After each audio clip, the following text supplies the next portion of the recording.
In a city where gunfire and chaos claim the headlines, there exists a man no one sees but everyone feels, a ghost moving through the shadows of Culiacán, orchestrating an empire without ever raising his voice. Juan José Esparragoza Moreno, known as El Azul, is not the loudest, not the most feared, but the one who quietly designs the rules of power. Tonight, as the streets whisper secrets and rival factions test their luck, the silent architect watches, calculating every move, every loyalty, every weakness.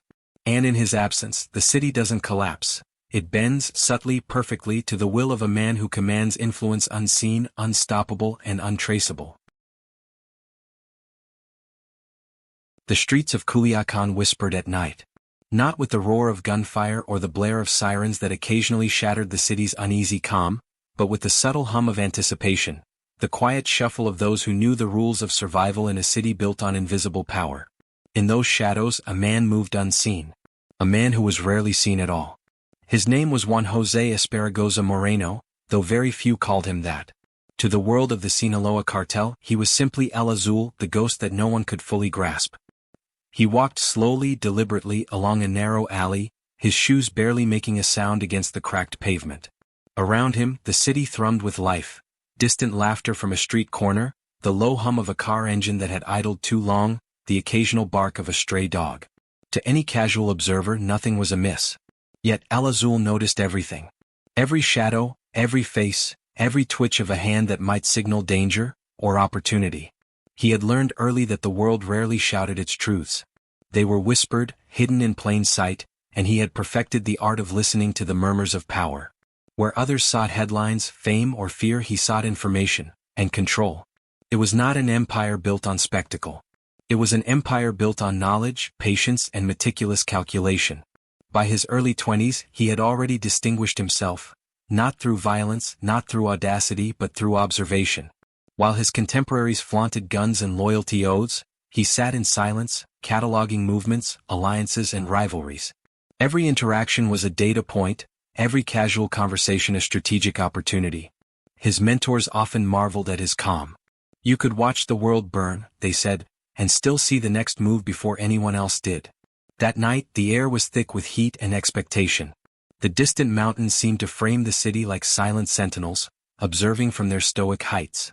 El Azul paused at the edge of a small plaza, eyes scanning the surroundings. Vendors had already packed up for the night, and the lamplight cast long, crooked shadows across the cracked tiles.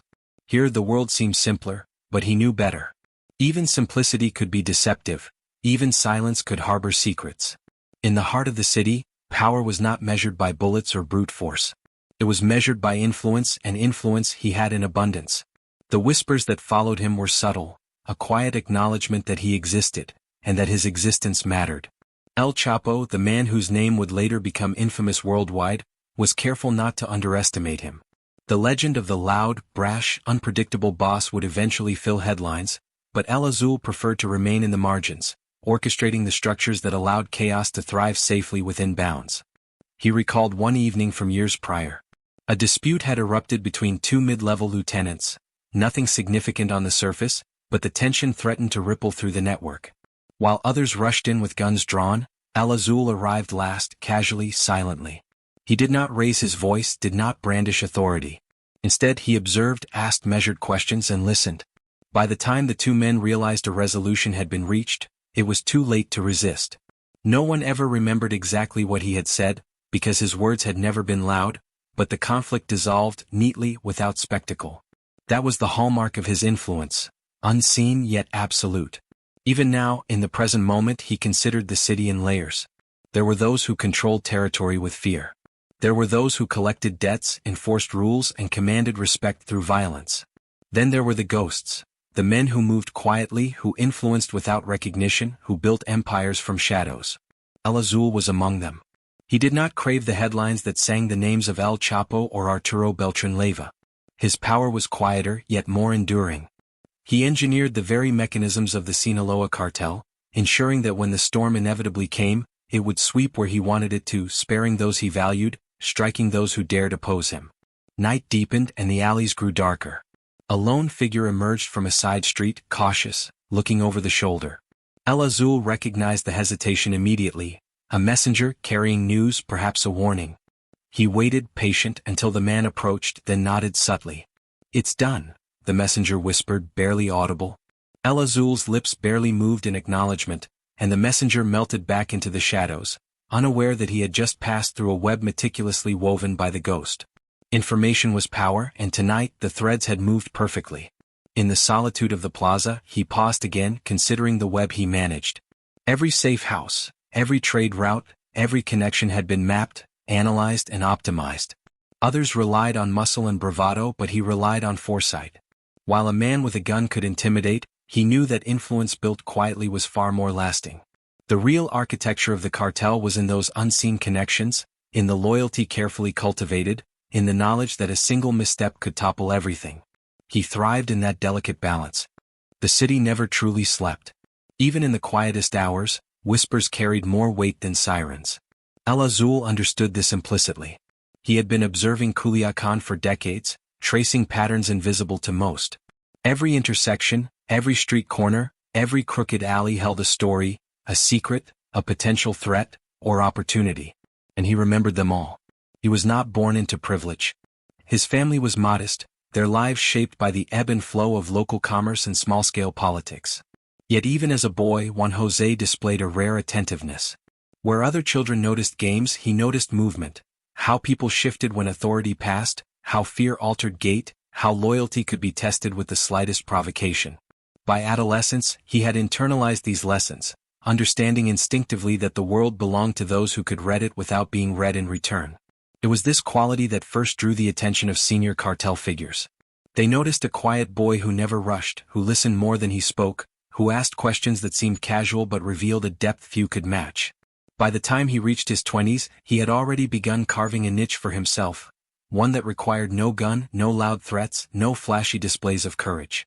His currency was knowledge, and in a world ruled by bullets, knowledge could be deadlier than 1,000 shots. He remembered his first significant encounter with Arturo Beltran Leyva. The man was brash, loud, a figure who demanded attention by simply entering a room. Juan José had been summoned, barely known, to a clandestine meeting. He entered silently, eyes calm, demeanor composed. The room was thick with tension, knives metaphorically drawn through words and posture. Others were on edge, expecting conflict. El Azul, however, did not react. He observed. He waited. Then, with a few carefully chosen remarks, he steered the conversation, diffusing suspicion, aligning the factions subtly, ensuring that no one left the room emboldened to challenge the emerging hierarchy. To the untrained eye, nothing had happened. Yet the result was absolute. Loyalty was reaffirmed and positions solidified, all without violence, without spectacle. That was his method, the quiet hand guiding a storm everyone else believed they had created. Even within the broader Sinaloa network, El Azul remained largely unseen. Reports of smuggling operations, of security breaches, of shifting alliances, would reach him before anyone else. His influence spread through invisible channels. A trusted lieutenant here, a whispered warning there, a single meeting arranged to avoid confrontation yet ensure compliance. He had learned early that power was not only about command but about control without presence. Leaders who shouted were temporary, leaders who maneuvered silently endured. One evening, long before his legend had fully formed, he encountered a dilemma that would define his approach for decades. A shipment intended for an international contact had been intercepted, placing the organization at significant risk. Others advocated retaliation, immediate, loud, demonstrative. But El Azul advised patience, dissecting the intelligence carefully. He calculated the ripple effects of every potential response, predicting the actions of rivals, law enforcement, and even seemingly disconnected actors.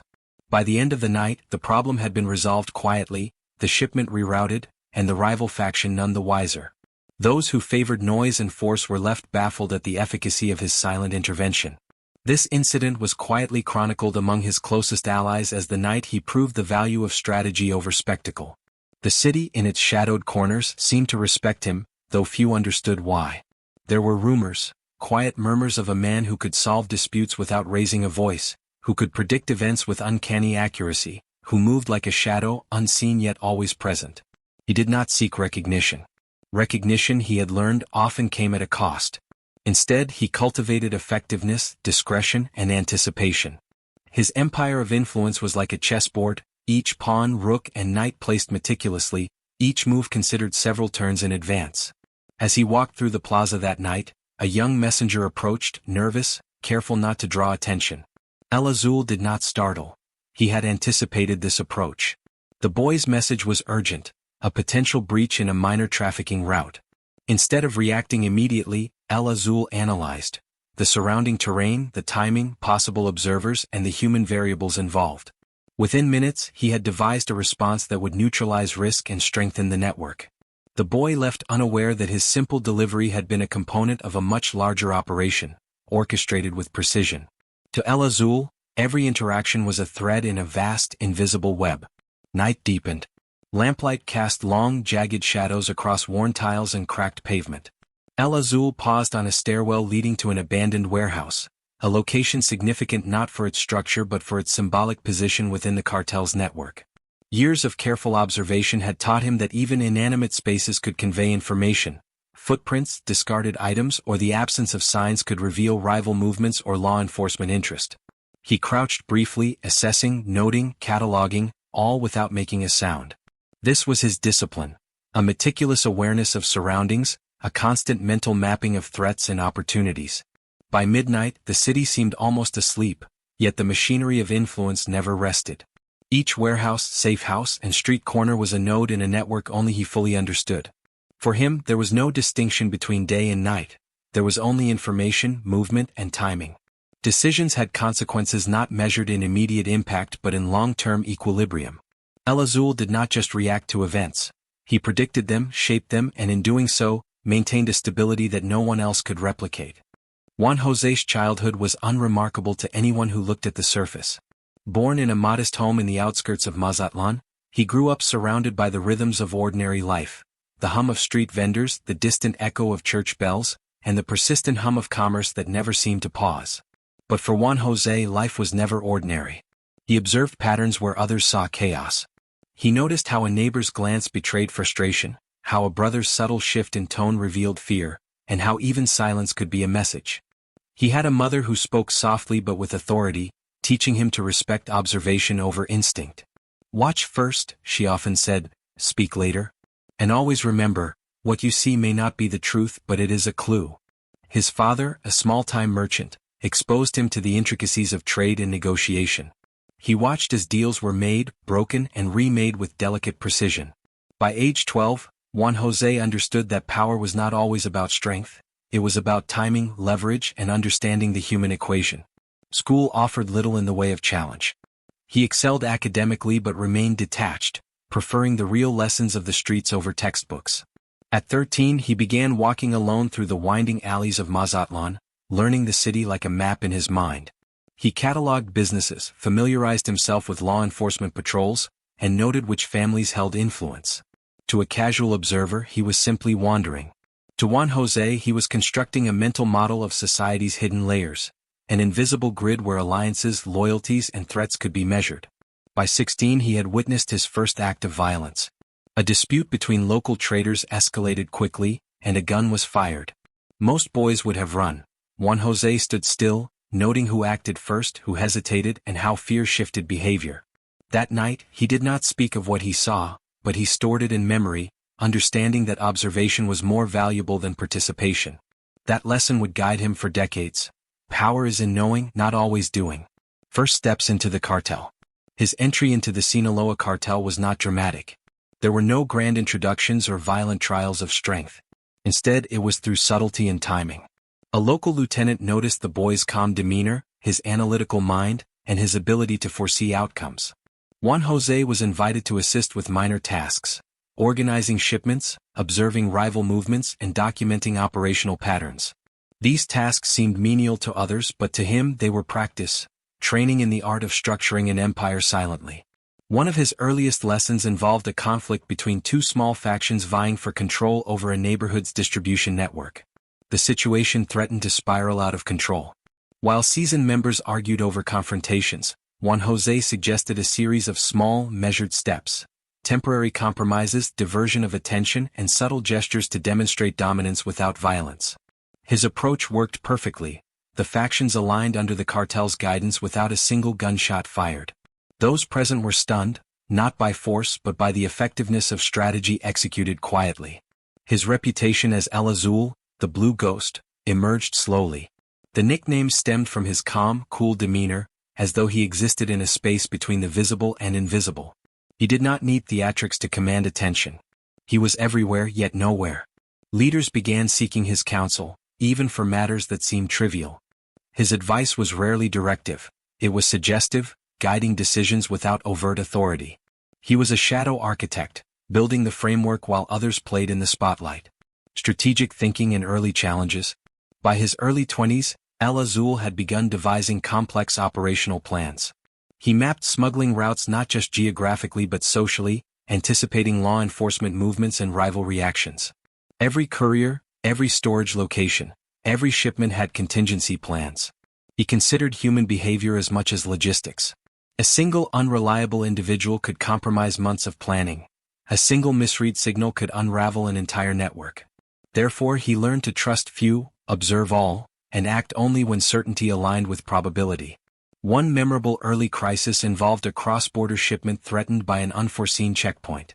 Panic spread among junior members who suggested brash maneuvers, forceful crossings, bribes, or risk-laden improvisations. El Azul paused, reviewing maps, patterns of enforcement, and historical checkpoint behavior. He proposed a staggered diversion, one route drawing attention, another carrying the cargo quietly. By the morning, the shipment had passed unnoticed, and the rivals assumed the operation failed. Again he had acted not with firepower but with foresight. These early successes cemented his standing. He was not feared for violence but respected for precision, for the uncanny ability to predict outcomes and manipulate the environment silently. Leaders like El Chapo recognized his value. "He does not fight with fists, yet everything bends to his will," was whispered in corridors where only the brave dared speak. The philosophy of silence. El Azul's guiding principle was simple yet profound. Speak less, see more, act with intent. Loudness invited scrutiny, mistakes, and enemies. Silence, however, concealed influence and amplified it. Over time, he built a network where loyalty was earned quietly, information circulated selectively, and power accrued invisibly.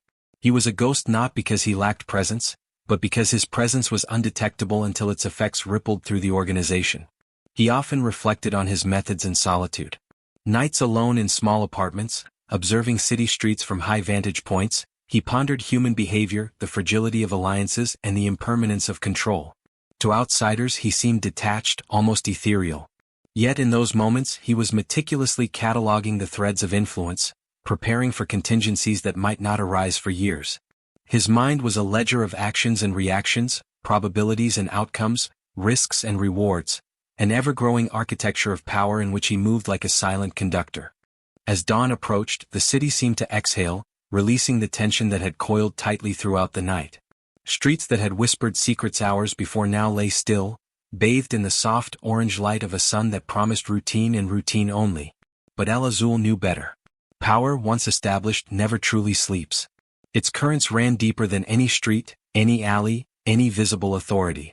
And he, as always, remained at the center of those currents, unseen, unmeasured, but indispensable.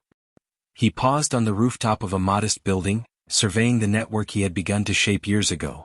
From this height, the city was a puzzle, each piece moving in its own rhythm, yet all connected, all responding to invisible hands. He imagined the coming weeks, potential conflicts, shifting loyalties, opportunities to fortify his influence further. Every scenario played out in his mind with meticulous detail, a quiet symphony of cause and effect that only he could conduct. And yet, even he could not see everything.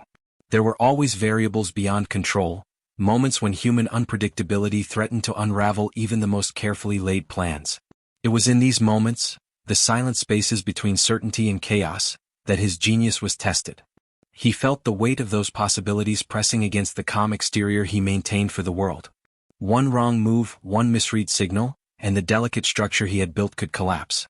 El Azul allowed himself a rare, fleeting thought, the paradox of his existence. He was the architect of an empire, a strategist among men who wielded guns and fear as instruments of power. Yet he was largely invisible, a ghost in the machinery, a force felt only through its results. The irony was not lost on him. To hold such influence, he had to remain distant, silent, untouchable in ways that others could not comprehend. And in that silence he found both strength and solitude. As the first rays of sunlight touched the city, he descended from the rooftop, melting back into the streets. Another day would begin, another series of moves and countermoves awaited, and the ghost would continue his work, unnoticed, uncelebrated, yet essential. And though no one on the streets of Culiacán, or even in the inner circles of the cartel, fully understood him, they would soon learn that power does not always roar. Sometimes it whispers. Somewhere in the shadows, a message had already arrived. A minor threat, insignificant to most, was quietly evolving into a decision that would test the very structures El Azul had built. He did not hurry. He never hurried. He would observe, calculate, and act, not now but when the moment was perfect. And when he did, the ripple would be felt by all who thought themselves masters of the city. The ghost moved silently into the morning haze, leaving behind nothing but the faint impression that the world had already changed, though no one could yet see how. And in that quiet, the story of Juan José Esparragoza Moreno, the invisible architect, had only just begun. The morning air was heavy with the scent of the sea and dust as Juan José Esparragoza Moreno stepped quietly through the narrow streets of Culiacán, his mind already moving faster than the bustling city around him, for he had learned that power was not seized in a moment of noise but cultivated in the silent observation of everything and everyone. In the weeks following the events of the previous night, minor disputes had begun surfacing in neighborhoods long considered loyal to the cartel, and, while others would have rushed in with threats or guns, El Azul saw the threads of opportunity woven into the chaos, understanding that loyalty was not enforced but engineered, that influence required patience as much as intellect, and that the people who appeared strongest were often the most vulnerable if approached with subtlety. So he moved through the alleys, nodding briefly to a few trusted couriers who had already begun executing the initial phase of his plan, observing the body language of the men gathering at the plaza, noting which faces displayed hesitation, which hands twitched near concealed weapons, and which whispers carried the weight of hidden ambition, all while calculating outcomes several steps ahead in his mind, mentally mapping contingencies for every possible deviation, understanding that the slightest misstep could unravel months of careful arrangement, yet confident that his foresight and meticulous orchestration would ensure that no chaos became irreversible, that no betrayal would go unnoticed, and that every action he subtly directed would serve to strengthen the fragile web of control he was weaving for the Sinaloa Cartel. By mid-afternoon, he had convened a discreet meeting with mid-level lieutenants in a barely frequented cantina, speaking sparingly but with deliberate precision, guiding discussions with a few carefully chosen words that seemed casual but were laden with strategy, nudging them toward alignment without anyone realizing that the real decision-making had already taken place in his mind long before the first word was spoken, all while keeping his true intentions concealed even from those closest to him, because to be truly influential, he knew, one must remain a ghost in plain sight, visible only through the effects of actions. And as the sun dipped toward the horizon, casting long shadows over the city's cracked streets, El Azul walked alone to a vantage point overlooking the network of warehouses and safe houses that he had begun plotting months earlier, tracing imaginary lines between buildings, imagining the paths of shipments, the timing of guards, the potential entry points for rival factions, and the subtle shifts that could be leveraged to maintain dominance. And in that moment he understood fully that this first web, this delicate lattice of loyalty, information, and influence, was more than strategy. It was the foundation upon which empires would rise and fall, and that only through patience, observation, and the disciplined orchestration of every minute detail could he ensure that the shadows he moved through would become the most powerful structure in the city without ever revealing the hand that had built it. And as night approached, bringing with it the low hum of distant sirens and the occasional bark of dogs, he allowed himself the smallest fleeting satisfaction, knowing that while the city slept unaware of the silent architect moving among them, every piece was falling precisely into place, and that this web, carefully crafted from the first threads of observation and quiet influence, would endure long after the gunfire, headlines, and bravado of others had faded into memory. By the time night had fully descended on Culiacán, Juan José Esparragoza Moreno's mind was still racing, tracing invisible lines between every faction, every lieutenant, every courier whose loyalty had yet to be fully tested. The web he had begun weaving earlier in the day was expanding with every measured interaction, each nod, each whispered instruction serving as a thread linking people, places, and plans into a structure that only he could perceive in its entirety. He had long understood that in the delicate dance of the cartel, appearances mattered far less than outcomes, and that subtle influence, quiet, deliberate, unseen, was often more potent than any display of firepower. It was during one of these evening observations that he first noticed the signs of potential friction among the mid-level lieutenants, a tremor in the network that threatened to disrupt the careful balance he had been cultivating. One man, Ricardo, a brash and ambitious figure with a penchant for impatience, had begun maneuvering for more control over a minor route, a small territory but symbolic of rising status within the cartel.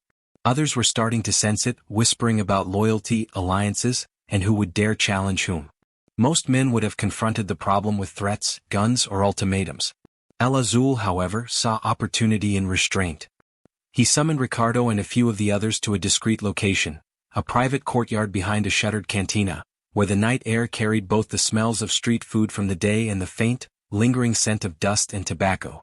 They arrived cautiously, aware that his reputation for intelligence was growing, though none fully understood the depth of his capacity. El Azul did not greet them with grand gestures or threats. He merely observed, listened, and allowed them to reveal themselves through words and gestures. Every hesitation, every tone, every glance told him more than any confession ever could. In a single, uninterrupted session, he guided them through what appeared to be a casual discussion, but each suggestion, question, and nod was a carefully placed influence. By subtly highlighting the benefits of cooperation, the dangers of overreach, and the value of loyalty, he managed to realign their ambitions without raising his voice or demanding compliance. The men left the courtyard believing that their decisions had been their own, unaware that they had merely enacted the structure El Azul had conceived in his mind hours earlier. It was mastery at its quietest, a demonstration that control need not be loud to be absolute. As he walked back into the shadows of the city, he reflected on the mechanics of influence. Each person in the network had a role, but no role was permanent. Loyalty was fluid and circumstances could change with the slightest misstep.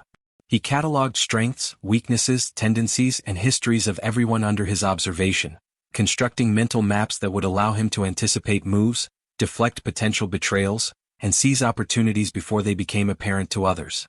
In this way he was always 2 steps ahead, seeing outcomes where others only perceived immediate events. By late evening he reached a vantage point atop an abandoned warehouse, a location he had selected for its unobstructed view of key operational areas, minor plazas, courtyards, and streets that served as arteries for the cartel's network. From this height, he could trace the movements of couriers, observe the timing of security patrols, and note interactions between allies and potential adversaries. He did not need to intervene immediately, observation itself was action. Each pattern recognized, each anomaly noted, was a preemptive measure, a way to shape events before they occurred. It was here, alone against the backdrop of the city lights, that he allowed himself a rare mental exercise, imagining the potential outcomes of every significant decision, evaluating risk versus reward, and calculating probabilities with a precision that few could comprehend. He thought about the smaller players who might be tempted to betray, the rival factions monitoring for weaknesses, the constant presence of law enforcement whose movements were unpredictable yet influential. All were variables in a system he was learning to control without overt force, a delicate balance between influence and imperceptibility. Around midnight, an unexpected arrival occurred. A courier, anxious and breathing heavily, had discovered a minor security breach along one of the trafficking routes. Most men would panic, perhaps even act rashly to cover the error. El Azul, however, merely listened, asked pointed questions to extract full information, and then instructed a series of silent, precise adjustments. Rerouted shipments, discreet signals to allied lieutenants, and a subtle misdirection that ensured the breach would appear insignificant to rivals. By the time the courier left, unaware of the complexity involved in the solution, the network was stronger than it had been before the incident. The ghost had intervened once more, not with force but with foresight, orchestration, and the invisible hand of strategy. The night stretched on, the streets now quiet, but the city never truly rested. Every intersection, every warehouse, every seemingly empty alley was a node in the web El Azul had built. Even the ordinary, mundane routines of residence, people walking dogs, leaving bars, closing shops, were part of the matrix he considered. He imagined contingencies for every scenario. What if law enforcement increased surveillance in one sector? What if a lieutenant acted impulsively or betrayed trust? Every potential disruption was preemptively accounted for, catalogued, and neutralized in the silent workings of his mind. By the first light of dawn, the city appeared unchanged to anyone observing from street level, yet everything had shifted according to the ghost's design. Routes were safer, alliances stronger, and the cartel's influence had grown without a single overt act. El Azul descended from his perch, melding back into the streets, invisible yet omnipresent, carrying with him the calm confidence of a man who had moved 1,000 pieces without anyone noticing. And though no one would ever acknowledge the hand that orchestrated these events, the results spoke louder than any gunshot. The first web had been woven, delicate yet unbreakable, and the silent architect's mastery was only beginning to shape the city. In that quiet victory, he allowed himself a fleeting thought. Even as the world continued unaware of the ghost moving among them, his influence had begun to ripple, touching every street, every alley, every shadow in Culiacán. And the true test was yet to come, an emergence of challenges that would force him to stretch the web further, testing his patience, his foresight, and his capacity to remain unseen while shaping empires. But for now, the city slept, and the ghost remained, watching, calculating, and waiting for the next move that would solidify the first foundations of power he had quietly established. By the time the following week settled over Culiacán, Juan José Esparragoza Moreno's presence, though barely acknowledged, was already shaping the currents of power around him. For while he had spent the previous days solidifying his initial network and weaving the first strands of influence, rival ambitions began stirring quietly, subtle glimmers of envy and suspicion that could have escalated into open confrontation for any less disciplined mind. Yet he moved through these undercurrents with the precision of a chess master, identifying not only potential threats but also opportunities hidden within the ambitions of others. And it was during a late afternoon meeting at a discreet cantina, where the sun cast long shadows through the slatted windows, that he first encountered Ricardo's true intentions, the man's restless eyes betraying the desire for more control over lucrative trade routes and a growing frustration with perceived slights. Yet El Azul did not confront him directly, understanding that direct confrontation would only escalate tensions and draw unwanted attention. Instead he maneuvered subtly, weaving dialogue in a way that highlighted loyalty, trust, and the benefits of measured patience, allowing Ricardo and the others to arrive at decisions that aligned with his designs without ever realizing the manipulation at play. And even as the meeting concluded, with faint nods and murmurs of agreement, Juan José's mind was already several steps ahead, calculating contingencies for every conceivable deviation, every potential betrayal, every shift in allegiance that might emerge from minor grievances or unspoken rivalries, because in the world of the cartel, silence was never empty and loyalty could be as fragile as a glass on a ledge. Yet he understood the beauty of influence executed without force, of power that was felt rather than displayed, and as evening approached, he shifted his attention to another matter, the movement of shipments through contested territories, some of which were monitored closely by rival factions who had begun probing weaknesses, testing reactions and planting seeds of uncertainty in hopes of drawing in error. Yet El Azul, always observing, had anticipated these probes, having reviewed patterns of behavior, historical responses, and even subtle social cues in the previous interactions, and he adjusted the network quietly, rerouting shipments, signaling loyal intermediaries, and leaving false traces that misled potential adversaries into believing the operation was vulnerable when in truth, it was stronger than ever. And while others might have relied on intimidation or displays of force to assert control, he relied on foresight, timing, and the careful orchestration of information, understanding that each miscalculation by a rival could be leveraged to reinforce his own position. And as night fell over the city, bringing a cool breeze that rustled through the narrow alleys and empty plazas, Juan José observed from a rooftop vantage point the subtle movements of his network, noting which couriers hesitated, which lieutenants had shown initiative, which rival scouts lingered too long, and calculating with meticulous care the appropriate interventions, never once drawing attention to himself, because he knew that the true measure of power was not in the visible display but in the unseen mastery of circumstances. And in that quiet observation he allowed himself a momentary reflection on the paradox of his existence, that a man so deeply entwined in an empire of crime could command respect, manipulate outcomes and shape events without ever firing a shot, issuing a threat, or stepping into the limelight, and yet even in that paradox he found clarity for the challenges ahead.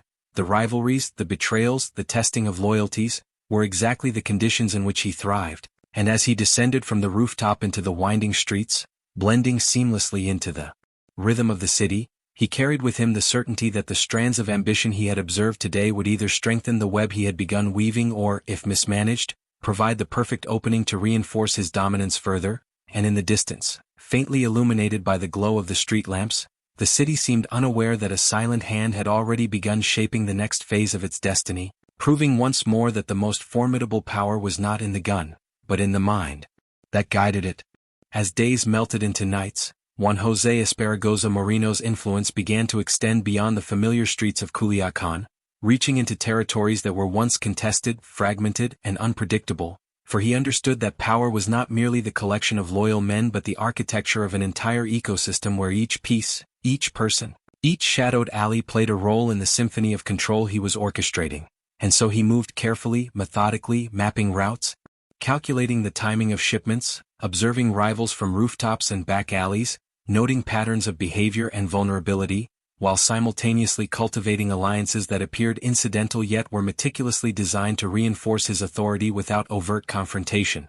For he had learned that to be seen as a master was to remain invisible, to guide outcomes without leaving a trace of intervention, and so he engaged with lieutenants, subordinates, and even cautious rivals.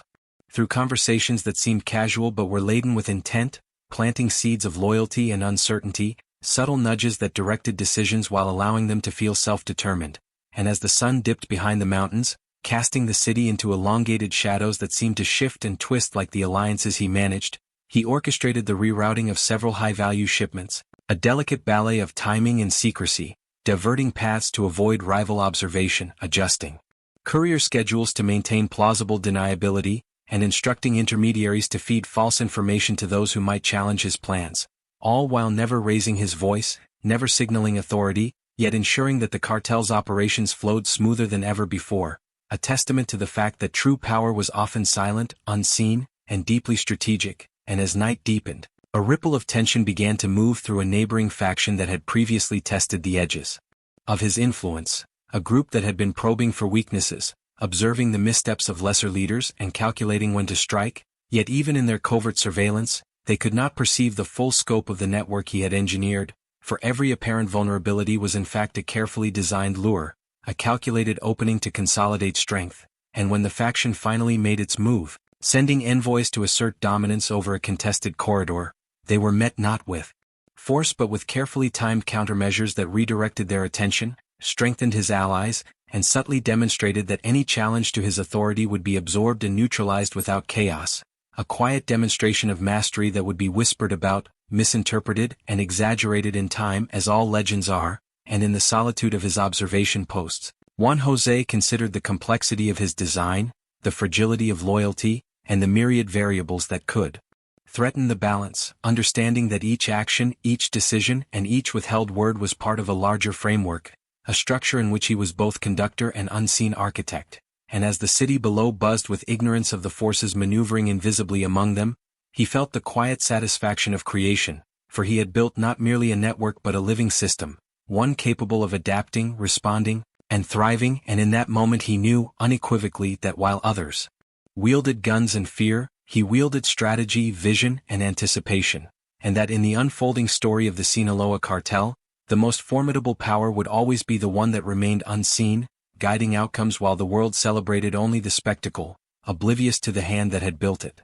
Night had settled fully over Culiacán, yet for Juan José Esparragoza Moreno, the darkness was not a cessation of activity but an opportunity for observation, reflection, and orchestration, for while the streets seemed quiet, and most men would have assumed that the lull marked a temporary reprieve, he knew that influence, unlike force, never rested, and that the ripples of his silent maneuvers earlier in the week were already beginning to shape the behavior of lieutenants, mid-level operators, and even rival factions who dared to probe the edges of the network he had so meticulously constructed. He walked slowly through a back alley, eyes scanning shadows for movement, ears catching nuances in sound. A footstep here, a whisper there, the rustle of discarded paper that might indicate messages passed surreptitiously, and with each observation he catalogued probabilities, assessing loyalty, risk, and the potential impact of every action, knowing that the unseen hand that guided decisions was often more powerful than the one wielding a weapon, and as he approached a secluded courtyard where several lieutenants had been discreetly assembled under his instructions, he noted the subtle tension in the air, the nervous glances, the shifting stances, and the hesitation in speech that betrayed unspoken ambition, for even in moments of apparent compliance, men revealed their true intentions through micro-expressions, and he had long mastered the art of reading them without alerting their conscious awareness, and so he began a conversation seemingly casual, inquiring about shipments, about interactions with rival factions, about the morale of local operatives, but each question, each nod, each carefully chosen pause was a calculated probe, testing not just information but allegiance, and within minutes he had gathered more insight than most would acquire in weeks, detecting patterns, fears, desires, and even unspoken calculations, the sort of intelligence that could only be acquired through patience, keen observation, and a deep understanding of human behavior. And as the night wore on, he subtly redirected conversations, steering opinions, nudging decisions, and reinforcing loyalty without anyone realizing the subtle architecture of influence being applied to every word, every gesture, every thought, for this was the essence of his power, to make men act in alignment with his designs while believing they were choosing freely, a mastery that made him not a leader in the conventional sense but a silent force shaping events with precision and discretion. And as the courtyard emptied, the couriers and lieutenants returning to their respective territories, he retreated to a high vantage point atop a nearby warehouse, observing the network from above, seeing movement, timing, and coordination in patterns that others could not perceive. And it was here that he contemplated the broader implications of his growing influence, for the minor adjustments he had made over the past days, the realignment of minor factions, the redistribution of responsibilities, the subtle signaling of trust and authority, were already producing cascading effects, stabilizing potential disruptions before they could manifest, and reinforcing the perception that the cartel was cohesive and orderly even in the face of minor challenges, a perception that would deter rivals and inspire confidence among allies alike.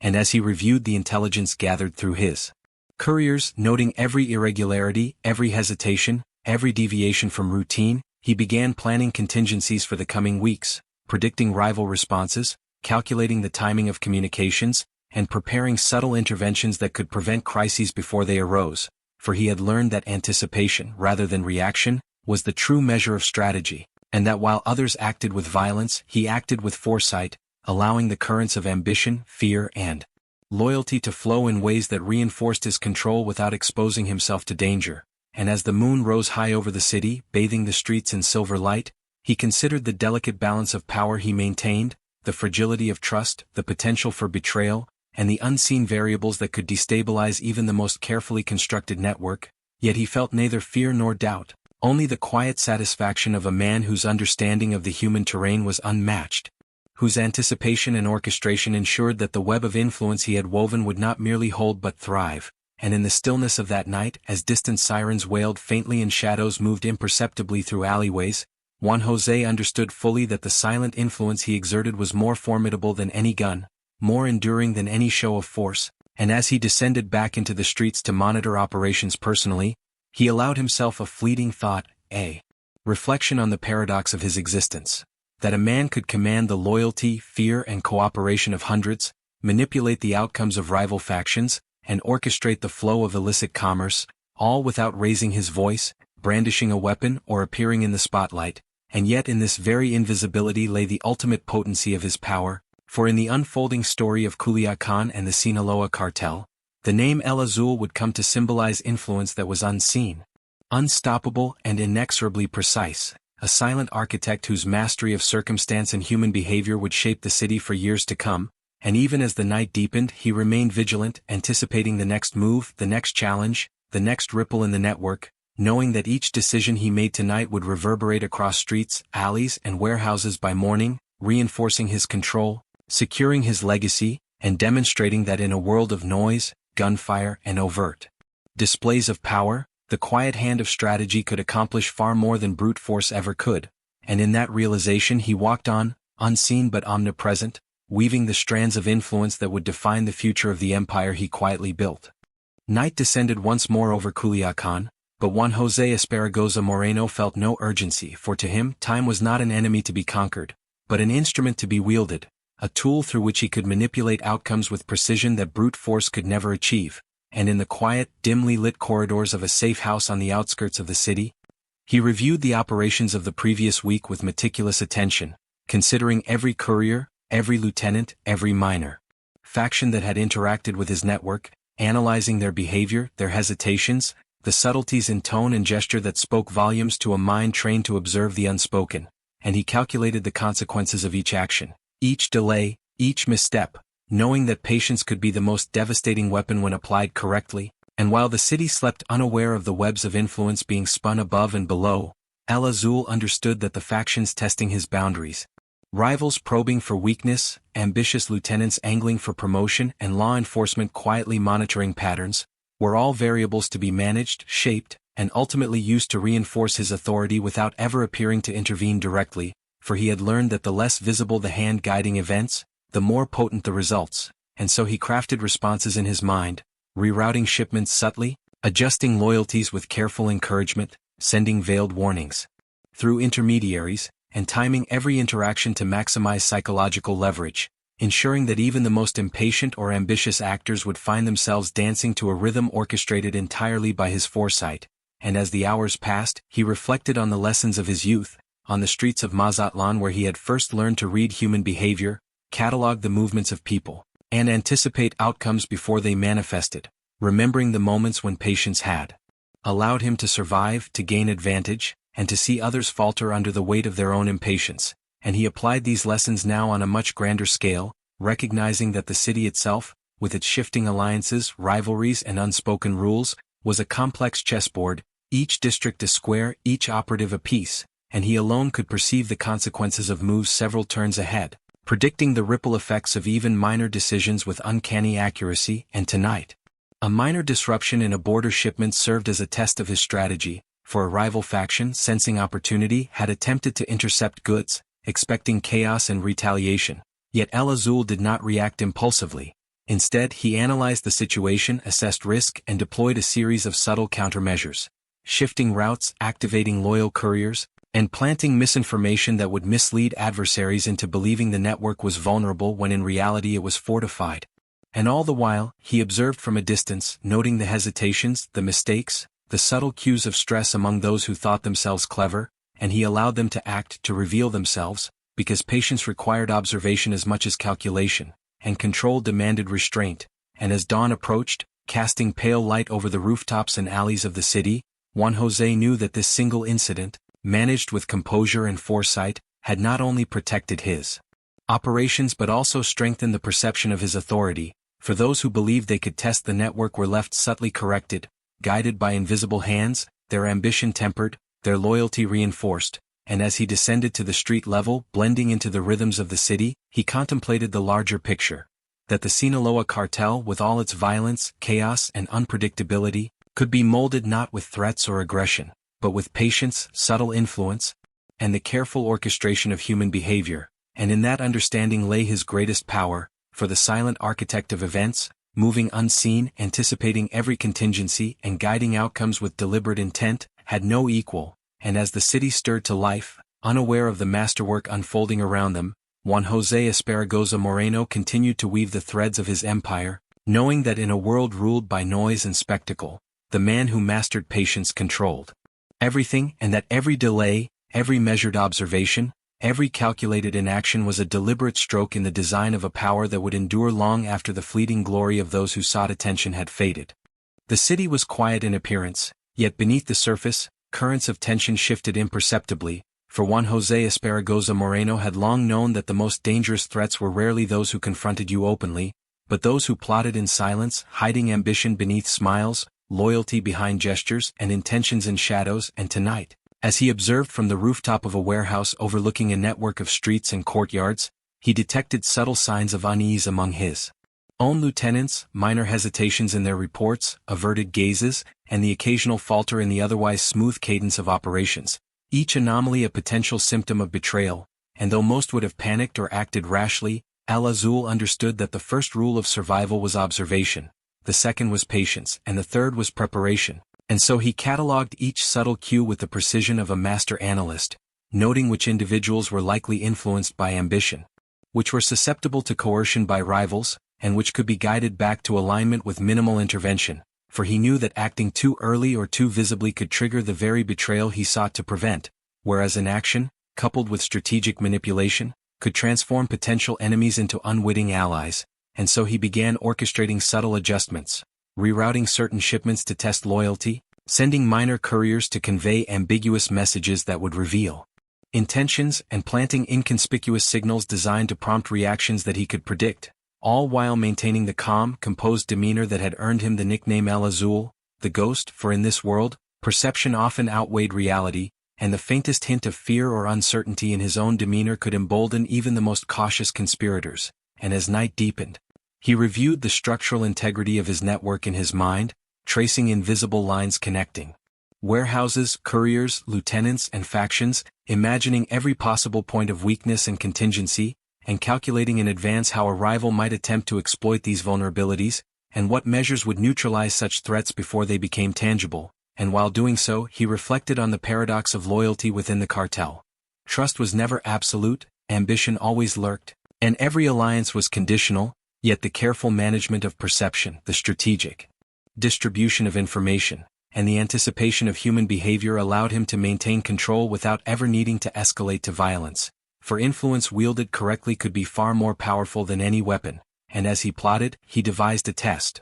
A minor reassignment of responsibility for a lucrative route, an assignment designed to tempt ambition, to provoke subtle reactions, and to reveal the true alignment of those he depended upon, and the results were telling, for the reactions of the lieutenants were precise and measurable, confirming some were loyal, exposing others as susceptible to persuasion or manipulation, and allowing him to preemptively address risks before they evolved into full-fledged betrayal. And as the first light of dawn began to tint the sky, he allowed himself a moment of reflection on the nature of power, for in a world where bullets were often seen as the ultimate authority, he recognized that the quiet hand, the orchestrator behind the scenes, the one who could anticipate every move, control perception, and manipulate outcomes without violence, was the true master, and tonight had reaffirmed that principle, for the shadows of betrayal had been navigated without confrontation, chaos averted without conflict, and loyalty reinforced without threats. And as he descended from the rooftop, slipping silently through alleys now bathed in the pale glow of morning, he understood that the real battle was not waged with guns but with foresight, strategy, and the patience to let ambition reveal itself so it could be guided, manipulated, or neutralized, and in that realization lay the essence of his power. For Juan José Esparragoza Moreno, the ghost in the shadows, was not merely surviving the world of cartels, he was shaping it, controlling it, and bending the ambitions, fears, and desires of hundreds to a design invisible to all but himself. And as the city awoke, oblivious to the silent chess game being played above their heads, El Azul prepared for the next test, knowing that betrayal would always lurk in corners, that ambition was a constant, and that only through calculated patience, observation, and the quiet orchestration of human behavior could he maintain the empire he was quietly building, and that this night, like so many before it, had proven once again that the most formidable power in Culiacán was not the gun, but the mind that guided it unseen.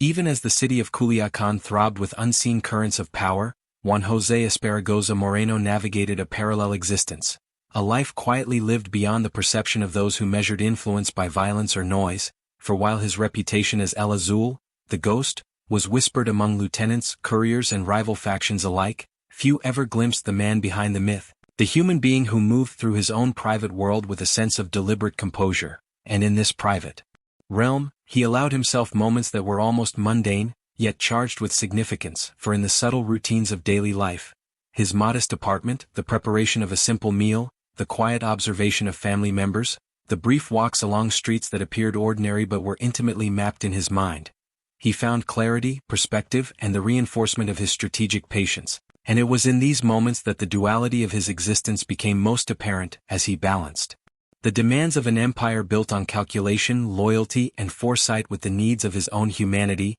understanding that detachment from the world of shadows would dull the mind, while immersion without respite would risk corruption or exhaustion, and so he cultivated a rhythm in which every action served multiple purposes: to maintain control, to gather intelligence, to reinforce alliances, and yet to preserve the inner equilibrium that allowed him to remain calm, observant, and decisive. And as he observed his family, noting expressions, movements, and the subtle cues of emotion, he applied the same analytical rigor he used on the streets, cataloging human behavior, understanding tendencies, and predicting reactions, for in his world, whether in public or private, foresight was survival and preparation was power, and it was this duality, simultaneously strategist and observer, leader and family man, that forged his unique authority, a power not rooted in spectacle or intimidation but in the meticulous orchestration of events across both domains. And while others may have assumed that a man so deeply involved in the dangerous web of cartel politics would be entirely consumed by its demands, Juan José understood that the human mind required grounding, small anchors of normalcy to process risk, manage stress, and maintain clarity of judgment, and these anchors, whether a quiet meal, a conversation with a trusted confidant, or the observation of the natural rhythm of the city streets, allowed him to return repeatedly to the chessboard of operations with renewed perspective, seeing patterns and probabilities that others missed, anticipating moves and preparing countermeasures. And as dusk settled, bringing with it the hum of distant traffic, the faint clatter of vendors closing up and the soft glow of street lamps, he reviewed the unfolding events of the day. A minor dispute between lieutenants had been subtly resolved, rival factions had been guided away from contested territories without confrontation, and the web of influence he had nurtured continued to expand, reinforcing loyalty and deterring challenges, all without a single public act, a single gun fired or a single raised voice. And as he considered the delicate balance between public and private, ambition and loyalty, human frailty and strategic calculation, he realized that this duality was itself a form of power, a silent architecture that allowed him to influence outcomes far beyond what any overt force could accomplish. And as night deepened, the shadows of Culiacán seemed to mirror the duality within him, a city alive with noise and chaos above, and order, calculation, and hidden influence below. And Juan José moved among these shadows with ease, aware that the strength of his empire lay not merely in the operational network, the loyalty of men or the precision of strategy, but in his ability to inhabit both worlds at once, to be fully present in the streets and yet remain removed in perspective, and that it was this balance, delicate and intentional, that allowed the ghost to endure, the silent architect to thrive, and the city, oblivious to the invisible currents guiding it, to remain both vibrant and malleable, as he prepared, once more, to guide events, anticipate threats, and shape the next moves in a game that few even realized they were playing, yet whose outcome would define the power of the Sinaloa Cartel for years to come. The city of Culiacán, despite appearing tranquil under the veil of night, was a theater of latent crises, subtle confrontations, and the constant ebb and flow of ambition. And Juan José Esparragoza Moreno understood more than anyone that in the world of the Sinaloa Cartel, the gravest threats rarely arrived openly. Instead, they emerged quietly, disguised as minor disputes, whispered rumors, or seemingly inconsequential errors that, if left unchecked, could ripple into chaos. And on this particular evening, as he observed from the rooftop of a warehouse that offered a panoramic view of key operational districts, he detected the faint signals of disruption.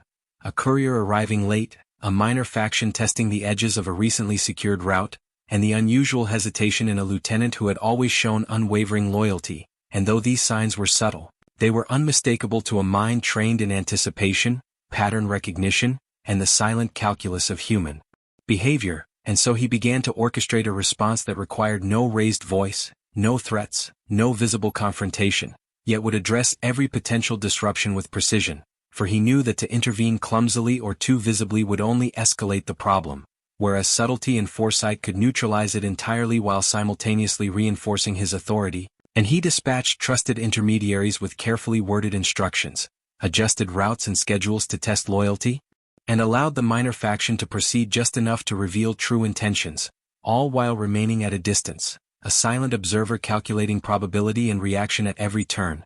And it was during this observation that a more significant threat presented itself.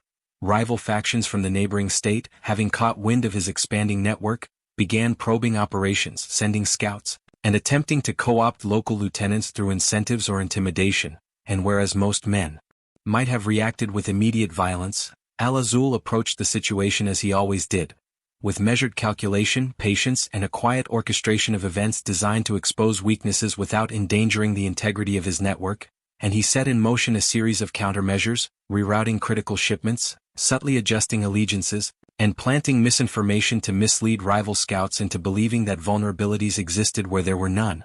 And as night deepened, he observed every ripple, every hesitation, every movement in the network, ensuring that the actions he had guided were producing the desired outcomes, that loyalties were reinforced, and that threats were neutralized before they could escalate into open conflict.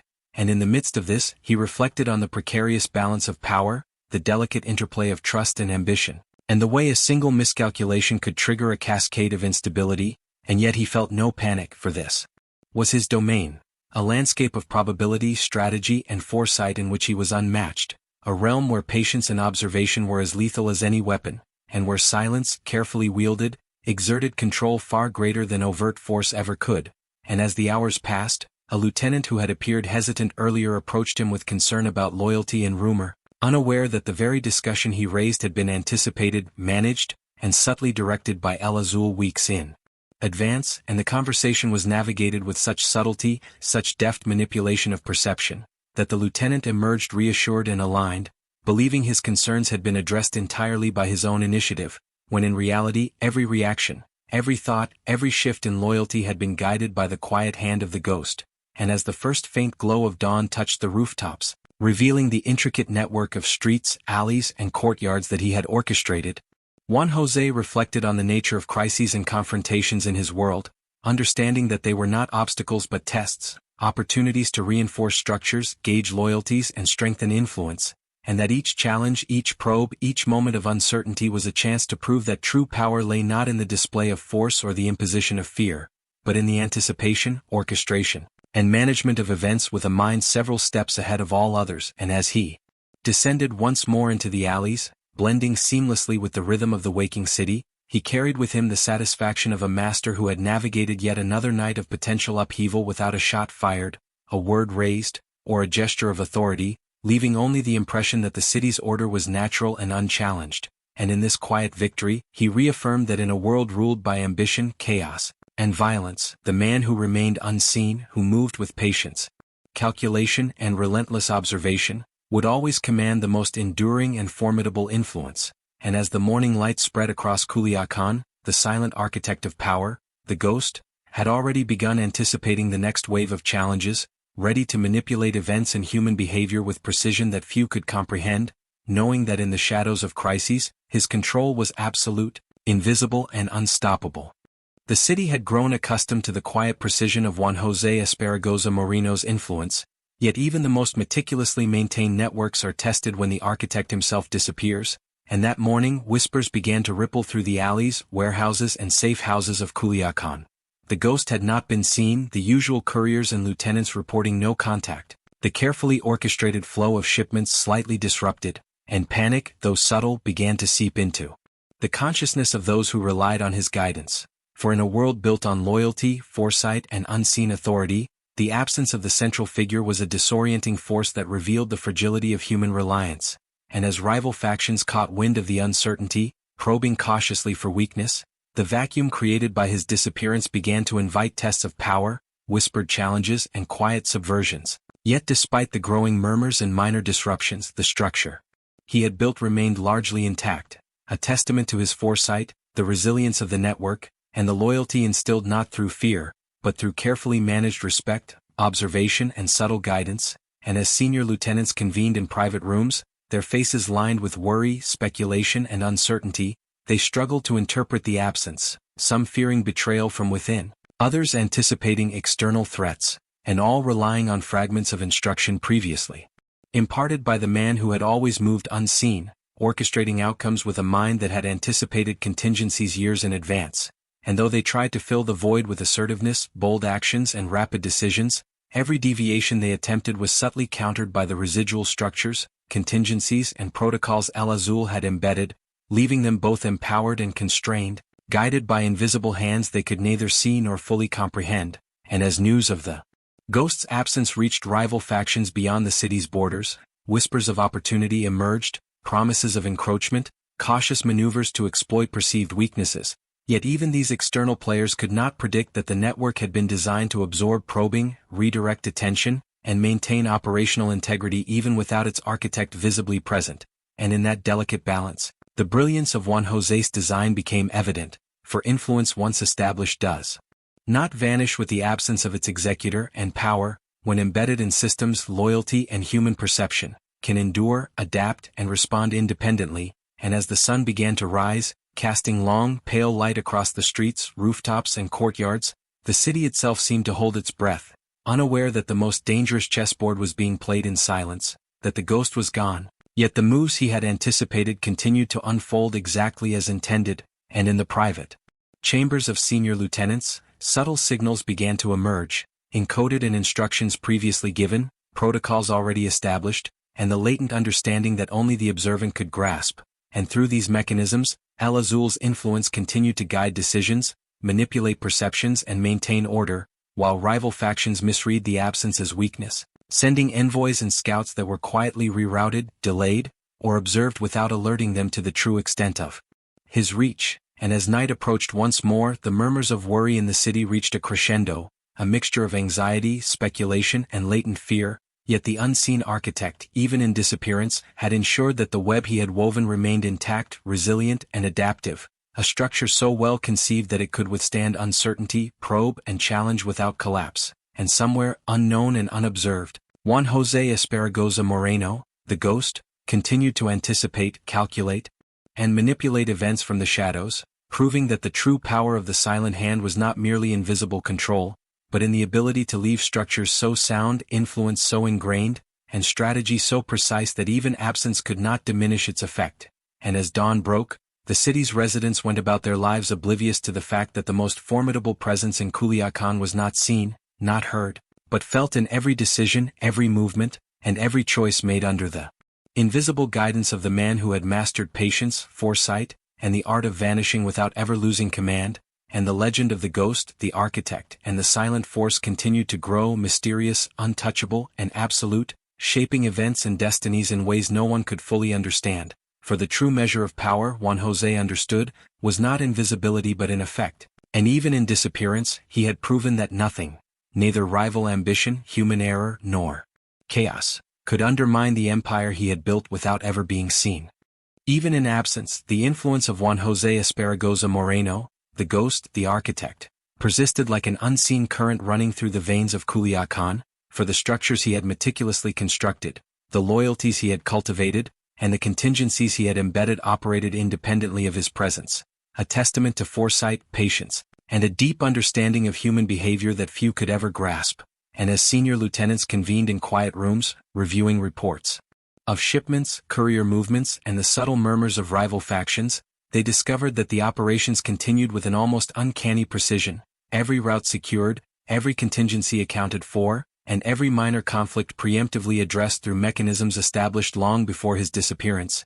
Yet even as the network thrived, the absence of its architect introduced subtle psychological tensions, minor hesitations, and a creeping awareness that the invisible hand guiding decisions was no longer visibly present, and these fissures, though small, provided a proving ground for leadership, resilience, and initiative, as each lieutenant began to navigate the responsibilities El Azul had previously managed alone, interpreting signals, making judgment calls, and attempting to maintain cohesion, yet always within the constraints of the web he had built. For the genius of his design lay not in the control of actions alone but in the creation of a system that could enforce alignment, discipline, and loyalty even without direct supervision. And as rival factions probed cautiously for openings, they found themselves encountering carefully crafted obstacles. Shipments appeared vulnerable but were monitored, alliances seemed fragile but were reinforced through prior instructions, and communication channels were layered with redundancy and subtle guidance, all producing the effect of a network both dynamic and resilient. And in observing these developments from the shadows, Juan José recognized the profound power of influence embedded in structure rather than spectacle. For a system that could operate autonomously while still reflecting the intentions of its unseen architect was a testament to his mastery. And as days passed, whispers of the ghost, once curious and speculative, grew into legend, with allies and rivals alike referring to his foresight, precision, and unerring strategy in hushed tones, often exaggerating the reality as all myths do. Yet the core truth remained. The empire continued to function exactly as he had designed, a living testament to the effectiveness of silent, calculated power. And in this continuity, the true nature of his legacy became apparent, for it was not simply a matter of wealth, control, or fear, but of systems, influence, and the human capacity to follow patterns of behavior subtly dictated by a mind that had anticipated contingencies decades in advance. And while the city above moved, unaware of the intricate ballet of loyalty, calculation, and subtle coercion unfolding below, El Azul's influence shaped outcomes, prevented crises, and guided decisions without the need for visibility. For the most formidable power, he understood, was not seen, not measured by action alone, but by the persistent, predictable, and unassailable effect it had on those who lived within its sphere. And as lieutenants managed disputes, addressed rival probes, and negotiated with cautious intelligence, they unwittingly acted according to the parameters he had set, reinforcing his authority even in his absence. And in quiet moments, reflecting on the paradox of control without presence, it became evident that the ghost had not merely survived the challenges of Culiacan's complex underworld but had engineered a system that could thrive indefinitely, adaptive, resilient, and nearly impervious to external threats. And in that realization lay both the power and the genius of Juan José Esparragoza Moreno, for the legacy of the invisible is eternal, its influence undiminished by absence, and its mastery revealed only to those perceptive enough to understand that the hand that guides without being seen wields authority far greater than the one that demands attention. And as night fell once more across rooftops, alleyways and plazas, the city itself seemed to hum with the quiet echoes of his strategy, a testament to the enduring strength of a man who had built more than networks or empires. He had built a system, a legacy, and a standard by which all who sought power would be measured, unseen, unstoppable, and indelibly etched into the fabric of the Sinaloa Cartel, and in that enduring shadow, the ghost remained, proof that true influence does not demand recognition, and that the invisible architect, though absent, had forever changed the city, its people, and the very mechanics of power. The city of Culiacán had grown used to its rhythms, the familiar hum of streets, the silent commerce, and the subtle dance of allegiances. Yet beneath the surface, the currents that truly shaped its fate moved unseen, guided by patterns, structures and principles established decades earlier by Juan José Esparragoza Moreno, the ghost, the architect, whose presence, or deliberate absence, had long dictated outcomes that others believed were the result of chance, initiative or brute force. And now, as he observed from a distant vantage, removed physically from the day-to-day operations yet ever present in the mental frameworks of lieutenants, couriers and even rivals, he contemplated the nature of influence, the paradox of invisibility, and the enduring consequences of his life's work, for he had understood from his earliest days that true power was not measured by noise, displays of aggression, or immediate results, but by the subtle shaping of events, the anticipation of behavior, and the orchestration of systems capable of operating without direct intervention. And as he reflected, the scope of what he had achieved became clear.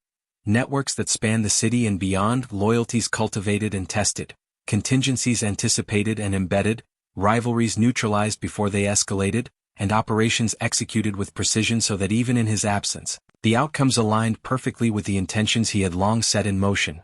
And in this quiet contemplation he recognized that the essence of his mastery was patience, foresight, and the ability to remain unseen while shaping the destinies of hundreds. For influence, when properly understood, is not the act of command but the effect it produces in the decisions, actions and perceptions of others. And as he traced the mental map of the cartel's operations, recalling the countless nights spent observing, calculating, and adjusting, he acknowledged the delicate balance he had maintained between control and freedom, allowing initiative to flourish within parameters he had designed, guiding behavior subtly, ensuring that autonomy did not evolve into chaos, and that the web he had woven remained resilient against both internal ambition and external threat. And he marveled at the psychological elegance of such a system, one in which loyalty, fear, ambition, and trust intertwined to produce stability, order, and influence, a system that required no gun, no show of force, yet exerted more enduring authority than the most violent display ever could. And as the moon rose high above rooftops and alleys, casting long silver shadows across the city, he allowed himself the rare luxury of reflection on the human element. The lives shaped by his influence, the ambitions guided, the risks mitigated, the decisions molded, and the countless unseen ways in which his silent hand had altered destinies. For though few understood his presence, fewer still comprehended the full measure of its effect. And in this recognition he felt both satisfaction and a quiet melancholy, knowing that true power comes at a cost. The constant vigilance, the perpetual observation, the solitude required to maintain clarity, and the necessity of living between worlds, simultaneously present and absent, human and strategist, father and ghost.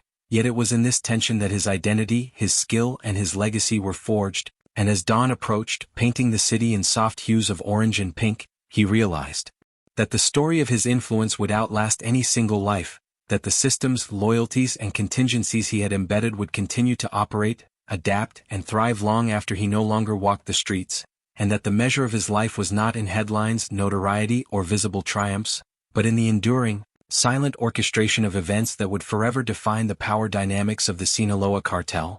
And as he descended from his observation point, merging seamlessly with the waking rhythms of the city, he understood that in the quiet, in the absence of fanfare, and in the precise manipulation of circumstance, true mastery was revealed, that the ghost remained eternal not by presence but by effect, and that the ultimate lesson of his existence, the truth he carried quietly was that influence, patience, foresight, and the deliberate shaping of human behavior, executed with discretion and intelligence, outlast all noise, all spectacle, and all conflict. And as he melted into the shadows once more, the city continued to turn, oblivious to the architect whose silent guidance had defined its past, controlled its present, and would continue to shape its future, leaving behind a legacy of invisible mastery, strategic brilliance, and the enduring proof that the most powerful force in any world is often the one that moves unseen, silent, and precise, like a ghost in the shadows.